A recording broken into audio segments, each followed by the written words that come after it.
الذي خلقكم من نفس واحدة وخلق منها زوجها وبث منهما رجالا كثيرا ونساء واتقوا الله الذي تساءلون به والأرحام إن الله كان عليكم رقيبا. ہم کے سب کی تعریف کبریائی اور بڑائی اللہ کے لیے ہے جو آسمان و زمین اور ہم تمام لوگوں کا خالق مالک باسط ہے.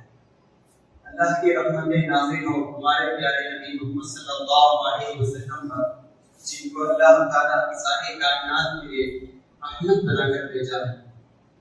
محترم بزرگوں، دوستوں، پیارے بچوں اور پتہ نشین اسلامی ماؤں اور بہنوں، اللہ تعالیٰ کے فضل و کرم سے سورہ نساء کا حصہ ہم لوگ برابر پڑھتے ہوئے آ رہے ہیں.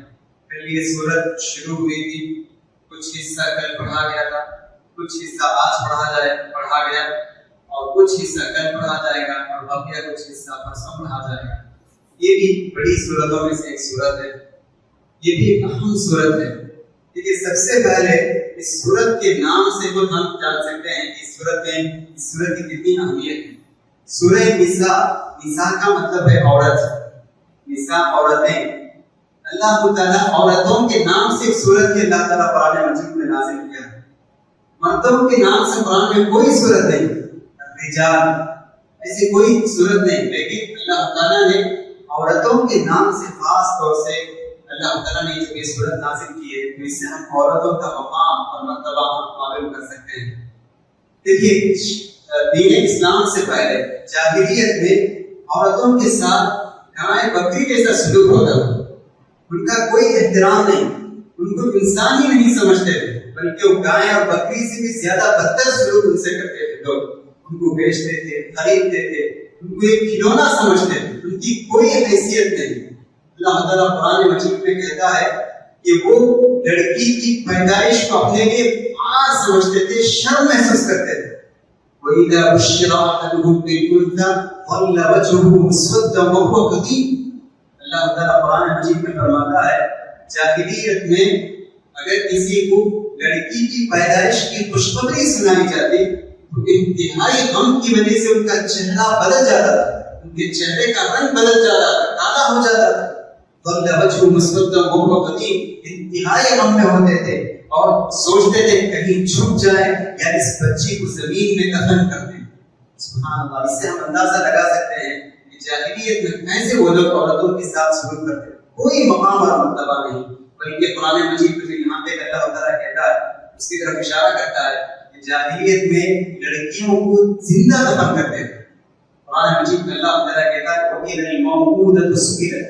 قیامت کے دن جو لڑکیاں جن کو زندہ دفن کی گئی، قیامت کے دن اللہ تعالیٰ ان سے سوال کرے گا کس گناہ کی وجہ سے، کس جرم کی وجہ سے تمہارے باپ داداؤں نے تمہیں زندہ دفن کیا.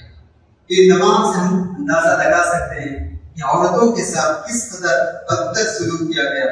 لیکن اللہ تعالیٰ نے عورتوں کے مقام کو بہت بدل دیا. ماں کی شکل میں، بیٹی کی شکل میں، بہن کی شکل میں، ہر اعتبار سے اسلام نے عورت کا مقام کو بہت بدل دیا. نبی کریم صلی اللہ علیہ وسلم سے ایک صحابی نے پوچھا من احق الناس، اے اللہ کے رسول میرے حسن سلوک کے سب سے زیادہ حقدار کون ہے؟ اللہ کے رسول صلی اللہ علیہ وسلم نے کہا تمہاری ماں. پھر انہوں نے پوچھا، پھر آپ نے کہا تمہاری ماں. 3 مرتبہ اللہ کے رسول صلی اللہ علیہ وسلم نے کہا تمہاری ماں، اور پھر آخر میں آپ نے کہا کہ تمہارے باپ. یہ اللہ کے رسول صلی اللہ علیہ وسلم نے کہا ماں کے تعلق سے. اور اسی طرح اللہ کے رسول صلی اللہ علیہ وسلم نے بیوی کے تعلق سے کہا خیرکم لأہلی وانا خیرکم لأہلی.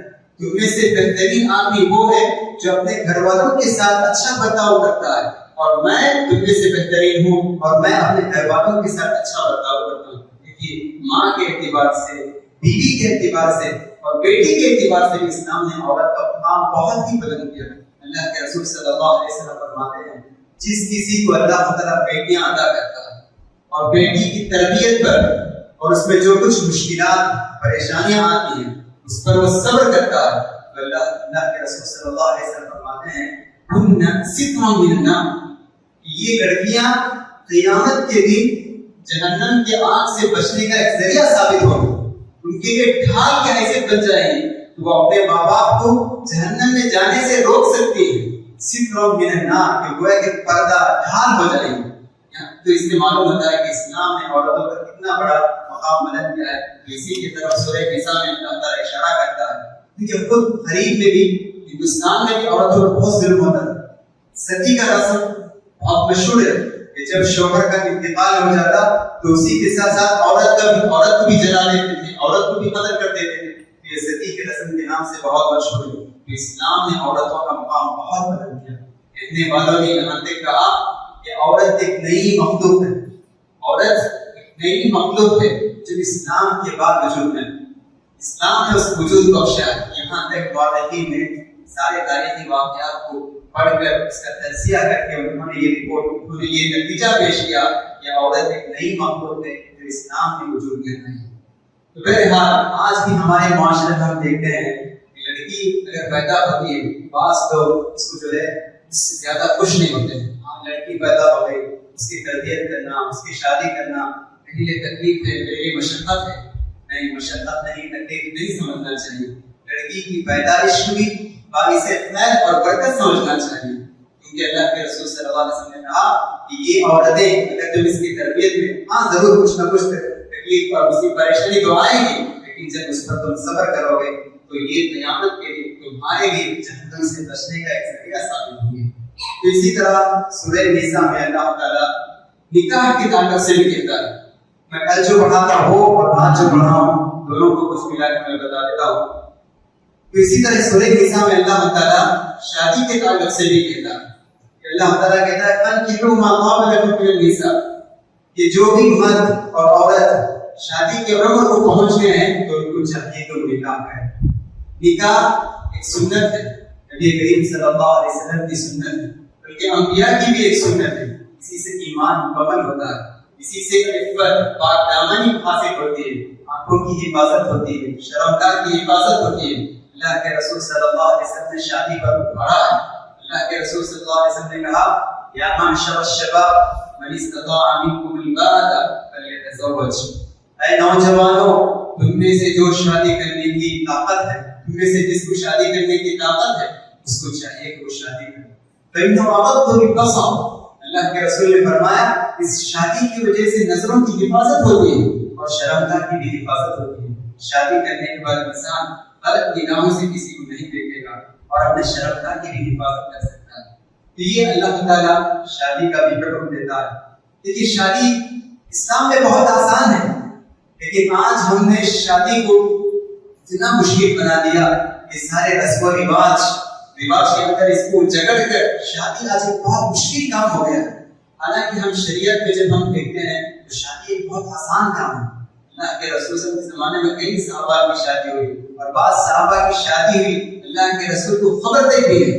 تو شادی بہت آسان تھی, لیکن آج ہم شکرانہ یہ رسم اور پھر شادی کے بعد توقع دعائے اور یہ دعوتوں کا سلسلہ اتنا مشکل ہو گیا ہے کہ آج ہم سمجھتے ہیں شادی کرنا تو اس کے لیے برسوں سے ہم تیاری کرنا یہ سمجھتے ہیں. اسلام میں ایسے کوئی رسم و رواج نہیں, کوئی یہ ساری چیزیں نہیں ہیں. اسلام میں شادی بہت آسان ہے. جب شادی جب ہم مشکل بنا دیں تو زناکاری, بے حیائی اور فحاشی کے جو بھی کام ہیں آج بالکل معاشرے میں عام ہوتے جا رہے ہیں اور زیادہ ہوتے جا رہے ہیں. تو ضرورت ہے کہ ہم اسلام میں جو شادی کا جو نظریہ پیش کیا گیا ہے اس کو ہم اپنائیں اور اس پر ہم عمل کرنا چاہیے. اسی طرح آج ہم دیکھتے ہیں جو لڑکے شادی کی عمر کو پہنچ گئے ہیں لیکن وہ تیار ہیں, والدین تیار ہیں, یا والدین تیار ہیں لڑکے تیار ہیں, تو ایسا بھی نہیں ہونا چاہیے. جیسے ہی شادی کی عمر کو پہنچ جائے تو آدمی کو چاہیے کہ جلدی کرے, پہل کرے, کہ نیک کام میں دیری نہیں ہونی چاہیے, شادی کرنے کی چاہیے, اس میں خیر و برکت ہے. تو اللہ کے رسول صلی اللہ علیہ وسلم اللہ تعالیٰ شادی کے تعلق سے بھی ان آیتوں میں کہتا ہے. اور پھر اس کے بعد وراثت کے بارے میں ہم گزشتہ کل رات میں ہم لوگ تفصیل سے ہم کچھ سنے تھے. تو اللہ تعالیٰ وراثت کے بارے میں کہتا ہے لڑکیوں کا حصہ بھی اللہ تعالیٰ کہتا ہے. ہاں لڑکیوں کے لیے لڑکی اور لڑکے ہیں تو لڑکوں کو 2 حصے ملیں گے, لڑکی کو 1 حصہ ملے گا. یہ اللہ تعالیٰ کہتا ہے. لڑکوں کو 2 حصہ, لڑکی کو 1 حصہ. اس کے بہت سارے وجوہات ہیں. لڑکی وہ نانا ابا کی ذمہ دار نہیں, وہ جو کچھ اس کو پیسہ حاصل کرتا وہ اپنے لیے, لیکن لڑکی کے یہ 2 حصے ہیں، کیونکہ وہ سارے خاندان اور سارے فیملی کا وہ ذمہ دار ہوتا ہے، اسی کو خرچ کرنا پڑتا ہے۔ اگر فیملی میں سے کوئی بچہ بیمار ہو جائے، بیوی بیمار ہو جائے، ماں بیمار ہو جائے، باپ بیمار ہو جائے، اسی کو خرچ کرنا پڑتا ہے، وہی ساری اخراجات کا ذمہ دار ہوتا ہے۔ تو اسی لیے اللہ تعالیٰ نے بہت سارے مصلحتوں کے تحت لڑکوں کو اللہ تعالیٰ نے 2 حصے مقرر کیے، لڑکی کو 1 حصہ، بیٹی کا بھی حصہ ہے، بہن کا بھی حصہ ہے، ماں کا بھی حصہ ہے، دادی کا بھی حصہ اللہ تعالیٰ نے قرآن مجید میں مقرر کیا ہے۔ لیکن عورتوں کو وراثت میں حق ہے، یہ اسلام نے دیا۔ جیسا کہ میں نے اس سے پہلے کہا، عورت کو کوئی مخلوق ہی ہم تصور نہیں کرتے تھے۔ جاہلیت کے زمانے میں اسلام سے پہلے عورتوں کو گائے اور بکری کی طرح سمجھتے تھے، ان کے ساتھ کوئی اچھا برتاؤ نہیں کرتے تھے، خریدتے تھے، بیچتے تھے، کوئی حق نہیں۔ لیکن اسلام نے ان پہ اعزاز عطا کیا، ان کا مقام کو بلند کیا، وراثت میں حق عطا کیا۔ لیکن آج ہم دیکھتے ہیں بہن کا حق ہڑپ کر لیتے ہیں، بیٹے کا حق نہیں دیتے ہیں، ایسے بہت سارے واقعات سنتے ہیں۔ لیکن کسی کا حق ہڑپ کرنا یہ بہت بڑا گناہ ہے۔ اگر کوئی شخص بہن کا حق ادا نہیں کرتا، بہن کا حق ہڑپ کر لیتا ہے، تو قیامت کے دن اللہ کے پاس وہ جواب دینا ہوگا۔ بہن کمزور ہے، وہ دوبارہ تم سے حق حاصل نہیں کر سکتی۔ کمزور یہ مت سمجھے کہ وہ کمزور ہے، قیامت کے دن اللہ کے پاس آپ کو جواب دینا ہوگا۔ اللہ علی کل شیء قدیر، اللہ ہر چیز پر قادر، اللہ تعالیٰ سب سے زیادہ طاقتور ہے۔ اللہ تعالیٰ کے پاس ہم کوئی آدمی بچ نہیں سکتا ہے۔ قیامت کے دن جلتے ہوئے آگ کی عذاب اللہ تعالیٰ کو دے گا۔ جو شخص بہن کے حق کو مارتا ہے، اور اللہ کے رسول صلی اللہ علیہ وسلم نے کہا الظلم ظلمات یوم القیامہ، سب سن لو کہ اللہ کے رسول صلی اللہ علیہ وسلم فرماتے ہیں کہ ظلم کرنا، کسی کے حق کو ہڑپ کرنا یہ تاریکی ہے، اور قیامت کے دن ظلم کسی کے حق کو ہڑپ کرنا یہ ظلم ہے، اور ظلم قیامت کے دن تاریکی کی شکل میں ہوگا۔ تاریکی جو آدمی ظلم کرتا ہے وہ تاریکی اور اندھیرا میں ہوگا، اس کو کوئی چیز نظر نہیں آئے گی، سنا دے گی، پھر اس کی ایک سزا ہے، تو اللہ تعالیٰ اس کو ایک سزا دے گا۔ اسی لیے جن کا حق شریعت میں مقرر ہے، ہم ان کا حق برابر طریقے سے ہم کا ادا کریں، کسی کا حق کو ہم ہڑپنے کی کوشش نہیں کرنی چاہیے۔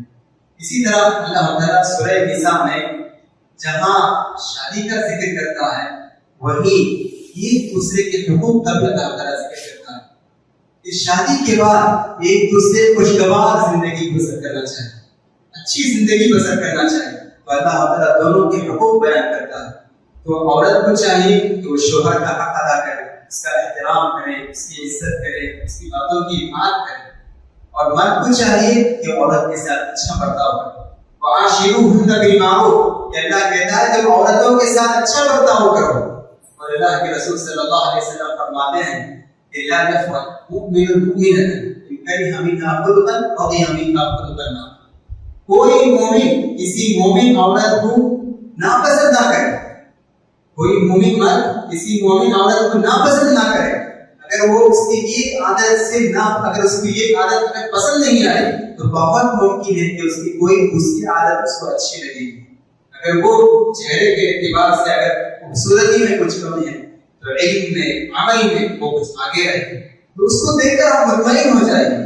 اگر وہ کسی اور چیز میں کمی ہے تو ممکن ہے پکانے میں، اطاعت و فرمانبرداری میں وہ بہت اچھی ہے، تو اس اعتبار سے خوش ہو جائیے، مطمئن ہو جائیے۔ تو صرف کچھ کمی کی وجہ سے کسی عورت کو ستانا، تکلیف دینا، یہ اسلام کی نظر میں بہت بڑا گناہ ہے۔ یہی اللہ تعالیٰ کہتا ہے عاشروہن بالمعروف، عورتوں کے ساتھ اچھا برتاؤ کرو۔ اللہ کے رسول صلی اللہ علیہ وسلم حجۃ الوداع کے موقع پر بہت بڑا مجمع، صحابہ کا مجمع، صحابہ سے خطاب کرتے ہوئے اللہ کے رسول فرماتے ہیں استوصوا بالنساء، کہ اے میرے صحابہ میں تمہیں عورتوں کے تعلق سے میں تمہیں وصیت کرتا ہوں، میں تمہیں نصیحت کرتا ہوں تم ان کے ساتھ اچھا برتاؤ کرو۔ یہ اللہ کے رسول صلی اللہ علیہ وسلم نے فرمایا۔ اور پھر آگے اللہ تعالیٰ فرماتا ہے کہ اگر میاں بیوی میں کچھ اختلاف ہو گئے، کچھ ناچاکیاں ہو جائیں، کہ ایک دوسرے کو سمجھنے سے قاصر ہیں، ہمیشہ اختلاف اور جھگڑے ہوتے ہیں، تو ان جھگڑوں کو کیسے حل کرنا چاہیے، اللہ تعالیٰ اس کے اسٹیپس ذکر کرتا ہے، اس کے مراحل ذکر کرتا ہے کہ فوراً اگر کچھ ناچاکی ہو جائے تو طلاق اور خدا تک نہیں پہنچنا ہے، اس کو حل کرنے کے طریقے اللہ تعالیٰ قرآن مجید میں بیان کرتا ہے۔ ہم پڑھتے نہیں لیکن ہمارا مسئلہ ہے، تو اللہ تعالیٰ کہتا ہے فَعِظُوهُنَّ، تو مرد کو چاہیے کہ عورت کو سمجھائیں کہ دیکھو تم میرے اندر جو کمی دیکھ رہے ہو یہ کمی نہیں ہے، یہ کوئی خاص کسی مجبوری کی وجہ سے میرے سے غلطی ہو گئی، ایسا نہیں ہے۔ اگر اسی طرح عورت میں کچھ کمی ہے تو عورت کو چاہیے کہ مرد کو سمجھائیں دیکھو میرے اندر ایسی کمی نہیں ہے، اس کو نصیحت کریں، اسے اچھی باتوں سے سمجھائیں، سمجھانا چاہیے، بتانا چاہیے کہ یہ کمی نہیں۔ تو اللہ کہتا ہے فَعِدُوهُنَّ، اور پھر بات نہیں سمجھے تو آخری مرحلہ یہ ہے کہ مرد کی طرف سے ایک عقل مند آدمی، ایک خیر خواہ آدمی جائیں، اور عورت کی طرف سے ایک خیر خواہ آدمی، عقل مند آدمی آئیں، اور دونوں مسئلے کو حل کرنے کی کوشش کریں۔ اللہ کہتا ہے کہ یرید اسلامی یوفق اللہ بینہم، اگر وہ دونوں آدمی اگر حقیقت میں اسلام کرنا چاہتے ہیں تو اللہ تعالیٰ انہیں ضرور مل جل کر رہنے کی اللہ تعالیٰ انہیں توفیق دے گا۔ تو دیکھیں کتنے یہ مراحل ایسے ہیں کہ اگر ہم ان پر عمل کریں تو طلاق اور خلا کی نوبت ہی نہیں آئے گی۔ لیکن آج ہم دیکھتے ہیں کہ جب کبھی کچھ ناچاتی ہوتی ہے، غلط فہمی ہوتی ہے، کوئی میاں بیوی کے درمیان کوئی جھگڑا ہو جاتا ہے تو جو بہت سارے لوگ طلاق اور خلا کے فوراً مسئلے پر آؤ کرتے ہیں، یہ ساری باتیں نہیں ہونی چاہیے، بلکہ اس سے پہلے جو مراحل ہیں یہ سارے مراحل ہمیں طے کرنا ہے، اور آخری مرحلہ ہے طلاق اور خلا کا مرحلہ، یہ اللہ تعالیٰ ہمیں ذکر کرتا ہے۔ یہ کتنی پیاری پیاری نصیحت ہے، یہ سب باتیں قرآن میں موجود ہیں لیکن ہم جانتے نہیں، پڑھتے نہیں، اسی لیے اللہ تعالیٰ جیسا کہ میں نے آگے پڑھا افلا یتدبرون القرآن، کیا وہ لوگ قرآن کی آیتوں پر غور نہیں کرتے، قرآن کی آیتوں کو سمجھنے کی کوشش نہیں کرتے۔ اللہ تعالیٰ سورہ اور ایک جگہ بار بار اللہ تعالیٰ کہتا ہے وَلَقَدْ يَسَّرْنَا الْقُرْآنَ لِلذِّكْرِ، ہم نے نصیحت حاصل کرنے کے لیے قرآن کو بہت آسان کیا ہے، یہ منتظر یا کوئی نصیحت حاصل کرنے والا ہے۔ تو اتنی پیاری پیاری باتیں، قیمتی باتیں یہ قرآن مجید میں موجود ہے، ہمیں پڑھنا چاہیے، تلاوت کرنا چاہیے، اور کبھی کبھی ہمیں ترجمہ بھی پڑھنا چاہیے، اور اس میں جو باتیں ہیں اس کو سمجھنے کی ہم کوشش کرنی چاہیے۔ آخر میں بات کہہ کر میں اپنی بات کو ختم کرتا ہوں۔ دیکھیے آج میں جو حصہ پڑھا ہوں اسی میں سے ایک آیت ہے شرک کے بارے میں، کہ اللہ کہتا ہے ان اللہ لا یغفر ان یشرک بہ ویغفر ما دون ذلک لمن یشاء ومن یشرک باللہ فقد افترى اثما عظیما، کہ اللہ کہتا ہے اللہ بے شک اللہ تعالیٰ شرک کو معاف نہیں کرتا ہے، لیکن شرک کے علاوہ جو بھی چھوٹے موٹے گناہ ہیں اللہ تعالیٰ جب چاہتا ہے تو معاف کر دیتا ہے، لیکن شرک کو معاف نہیں کرتا۔ مطلب کیا ہے؟ مطلب یہ ہے کہ آدمی شرک کرنے کے بعد اپنی زندگی ہی میں اگر شرک سے توبہ نہیں کیا تو قیامت کے دن اللہ تعالیٰ اسے معاف نہیں کرے گا، وہ ہمیشہ ہمیشہ کے لیے جہنم میں رہے گا۔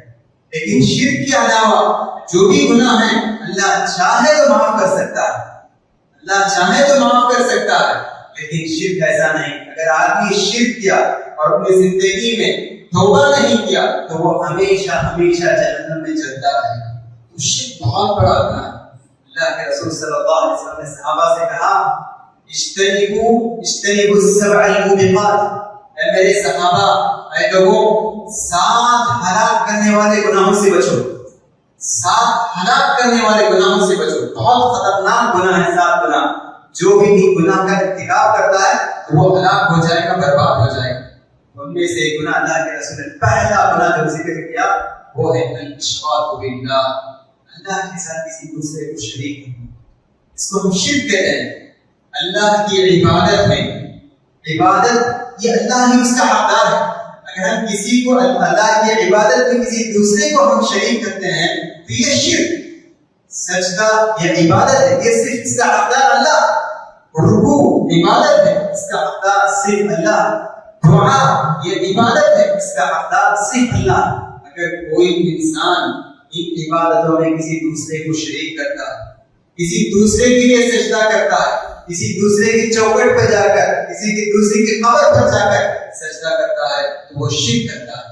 جیسا کہ اس سے پہلے ہم لوگ تفصیل سے اس بارے میں گفتگو کیے تھے نظر کے بارے میں، کہ نظر ماننا یہ بھی ایک عبادت ہے۔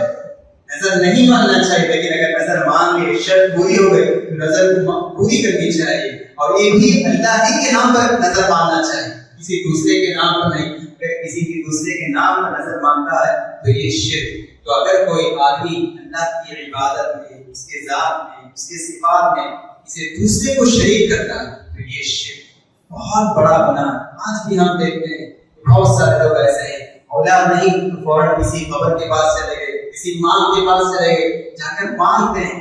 ہم لوگ جب مدینہ میں رہتے تھے دیکھتے تھے کہ لوگ چٹھی میں لکھ کر لاتے تھے, چٹھی میں لکھ کر لاتے تھے کہ تجارت, اے پیارے نبی, اے محمد صلی اللہ علیہ وسلم, ہماری تجارت میں نفع نہیں ہے, ہماری تجارت میں نفع عطا کیجیے, ہمیں اولاد نہیں, اولاد عطا کیجیے. چٹھی لکھ کر لاتے اور اس قبر نبی کریم صلی اللہ علیہ وسلم کی قبر پر پھینکتے. شرک ہے. یہ ساری باتیں عبادت ہیں. اولاد عطا کرنا, تجارت میں برکت عطا کرنا, بیمار کو شفا کرنا, یہ سب اللہ کی ذات, یہ سب اللہ کی صفات ہیں. ہم کسی دوسرے کو اس میں شریک نہیں کر سکتے ہیں. اگر کوئی آدمی یہ سمجھتا ہے کہ فلاں آدمی مجھے اولاد دے سکتا ہے, فلاں آدمی میرے بیماری کو مجھے شفا عطا کر سکتا ہے, یہ سب جگہ شرک. شرک سے بچنا چاہیے. کہ اللہ تعالیٰ کہتا ہے کہ شرک سے اگر توبہ نہیں کیے اور اسی شرک کی حالت میں اگر تمہاری وفات ہو جائے تو اللہ تعالیٰ بخشے گا نہیں, قیامت کے دن جہنم میں ہمیشہ ہمیشہ کے لیے چلتے رہیں. اور یہی نہیں, شرک کرنے کی وجہ سے پورے نیک عمل ضائع ہو جائیں. 60 سال 70 سال اگر پہلی صف میں کھڑے ہو کر نماز پڑھتے تھے, پورے رمضان روزہ رکھتے تھے, تہجد کا اہتمام کرتے تھے, شرک کیے تو یہ سارے نیک عمل بیکار ہو جاتے. وَقَدِمْنَا إِلَىٰ مَا عَمِلُوا مِنْ عَمَلٍ فَجَعَلْنَاهُ هَبَاءً مَنثُورًا. کہ اللہ کہتا ہے کہ کفار جو نیک عمل کرتے ہیں ان کو ہم برآمد غبار بنا دیں گے, ان کی کوئی حیثیت نہیں. کیوں؟ اس لیے کہ انہوں نے شرک کیا, اس لیے کہ انہوں نے کفر کا ارتکاب کیا. تو یہ شرک بہت بڑا گناہ ہے, تو اس سے ہمیں بچنا چاہیے. خصوصاً عورتوں سے, عورتوں کو اس میں چاہیے کہ اس میں بہت ہی محتاط رہیں. شرکیہ کام میں ہرگز نہیں جانا چاہیے. اسی طرح آپ دیکھتے ہیں کہ گلی کے چوکٹ پر نیمبو لگا دیتے ہیں, ہری مرچ لٹکاتے ہیں اور سمجھتے ہیں کہ یہ ہمارے بلاؤں اور مصیبتوں کو ٹالے گی. یہ سب شرکیہ کام. یہ ساری چیزوں سے ہمیں بچنا چاہیے. اللہ تعالیٰ سے دعا ہے کہ اللہ تعالیٰ ہم تمام لوگوں کو قرآن مجید کی جو تعلیمات ہیں اس پر عمل کرنے کی توفیق عطا فرمائیں, عورتوں کے ساتھ بہتر سلوک کرنے کی توفیق عطا فرمائیں, عورتوں کو وراثت میں اللہ نے جو حصے مقرر کیے ان حصوں کو دینے کی توفیق عطا فرمائیں, ہر قسم کے ظلم سے بچنے کی توفیق عطا فرمائیں, اور اسی طرح شرک سے, کبیرہ گناہوں سے بچنے کی توفیق عطا فرمائیں. آمین.